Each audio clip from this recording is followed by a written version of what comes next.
airdrops have expired.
Alright, so for this build I'm going 6.5k on firearms, 4.1k on stamina and 5k on electronics. So that's how the build's set. I'm using 3-piece Banshee and 3-piece yellow. And so for my primary weapon I'm using an MP7. I'm using it because it's got high RPM. It's got responsive on it, it's got unforgiving and fierce. Unforgiving is not active because I need more stamina, but at the moment this is how I'm running the build. So for the LVOA, it's 18.1k damage. I got vicious on there, but it's not active. It's got deadly and it's got competent. If I want the talents to work for this build, I could just switch to the G36 and the MP5, because for the G36 I got competent, responsive and unforgiving on there, and for the MP5 I got adept, competent and unforgiving. So I could switch to these two weapons, but these two here are they're my favourite, MP7 and LVOA. You could run the house, but everyone's just been using the house recently. It's like the best SMG in the game, so it's just a bit boring, so I thought I'd switch to the MP7. For the mods on the MP7 is all there, as you can see. Main thing for this is to get crit chance and crit damage on the mods, and as much as magazine size you can get. For my sidearm I'm using the double barrel, but I usually use this for predatory, but it's not active, as again I need more stamina, but this is how I'm running the build, so it's not going to be active at all. So yeah, this gun is not really useful.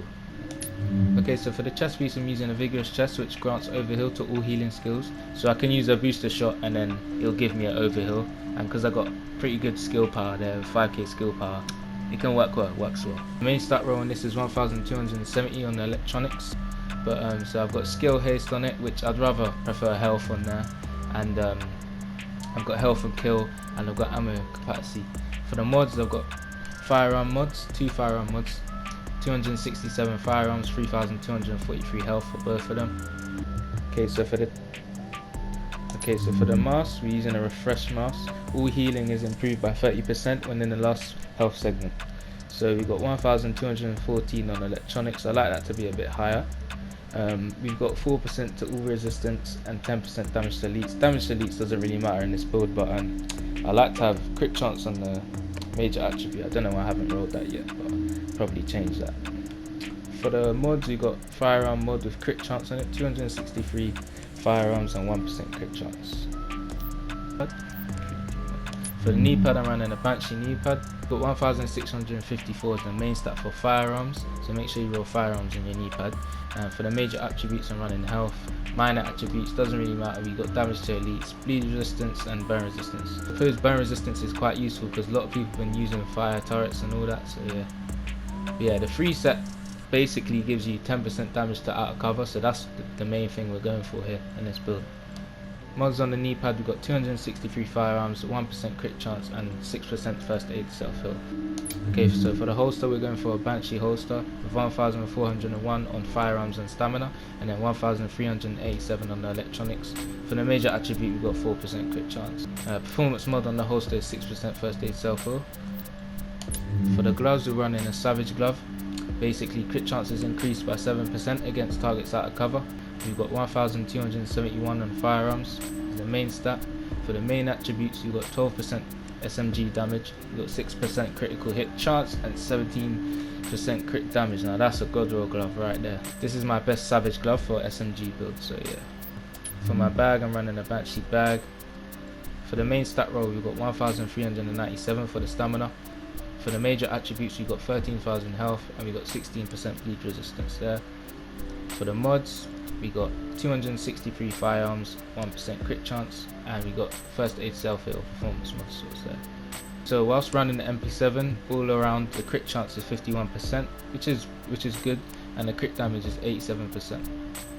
Okay, so for the skills I'm using a booster shot and an immune box, and when I pop the booster shot it increases the damage and the damage resistance, as well as giving me that overheal because I got a vigorous chest piece on, and the immune box will just help me, you know, it gives me extra heals. And of course we're running a recovery link, so if we need that, that will pop for us. And this is the talents I'm running whilst going solo. And precision. Most of you probably already know how builds work and probably don't even look at build videos on this game anymore, but yeah, thought I'll just do a quick one.